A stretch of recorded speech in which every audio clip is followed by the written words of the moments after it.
మనకి ఏదైనా అనారోగ్యం వచ్చినప్పుడు హాస్పిటల్కి వెళ్తే డాక్టర్స్ ఒక హాస్పిటల్లోని ముక్కుకు ఒక డాక్టర్, కంటికి ఒక డాక్టర్, నోట్కి ఒక డాక్టర్, లేకపోతే హార్ట్కి ఒక డాక్టర్, ఇలా ఒక్కొక్క బాడీ పార్ట్కి ఒక్కొక్క డాక్టర్ ఉంటారు కదండి. నేను హాస్పిటల్కి వెళ్ళినప్పుడు అవంతా చూసినప్పుడు నాకు ఒకటి అనిపించింది. మనం కొన్నిసార్లు మన లైఫ్లో ఒకటి మర్చిపోతూ ఉంటాం. ఈ డాక్టర్స్ అందరూ ఎంత బాగా చదివినా కూడా ఒక్క మనిషి అన్ని బాడీ పార్ట్స్కి, మన బాడీ అంతా ఏమైందో అన్నిటికీ ఒక్క పర్సన్ సర్జరీ చేయగలడా, అన్నిటికీ ఒక్క వ్యక్తి వచ్చి చూడగలడా, మెడిసిన్స్ ఇవ్వగలడా అంటే నో, అది వీలు కాదు.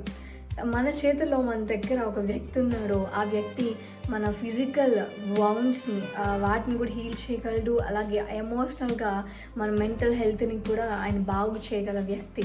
ఆయన మనము భౌతికంగా ఏదైనా గాయపడిన మనం స్వస్థపరచగలిగిన శక్తి కలిగిన వాడు. ఆయన మన పక్కనే ఉన్నాడు. ఆయన కూడా కొన్నిసార్లు మనం మర్చిపోయి మనుషుల దగ్గరికి వెళ్తూ ఉంటాం. కానీ మనం ఒకటి గుర్తుపెట్టుకోవాలి, మనం పిలిస్తే పలికే దేవుడు, మనం పిలవగానే నేనున్నాను అని చెప్పి మాట్లాడే దేవుడు. మనమన్నా డాక్టర్ దగ్గరికి వెళ్ళాలంటే మనము బయలుదేరి ఇంట్లోంచి బయటకు వెళ్ళి హాస్పిటల్కి వెళ్తే వాళ్ళు మనల్ని చూస్తారు, మనం ఇంకా ఫీజు కడితే వాళ్ళు చూస్తారు. కానీ మన దేవుడు జస్ట్ దేవా నాకు సాయం వచ్చాయి, లేకపోతే నాకు ఇలా ఉంది, ఈరోజు ఇలా జరిగింది, నా చుట్టూ ఉన్న వారు అందరూ నన్ను వెలివేశారయ్యా అన్న మన ఆధ్యాత్మికంగా లోపల కృంగిపోతున్నా కూడా మన మెంటల్ హెల్త్ని కూడా ఆయన బాగు చేయగలిగిన వ్యక్తి కదా, మన మనసును కూడా బాగు చేయగలిగిన వ్యక్తి.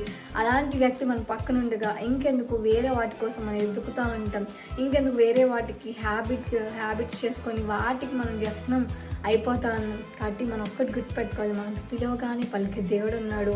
ఆయన మన బాడీ అంతటినీ కూడా బాగు చేయగలిగిన వ్యక్తి. కంప్లీట్ చేయాలి.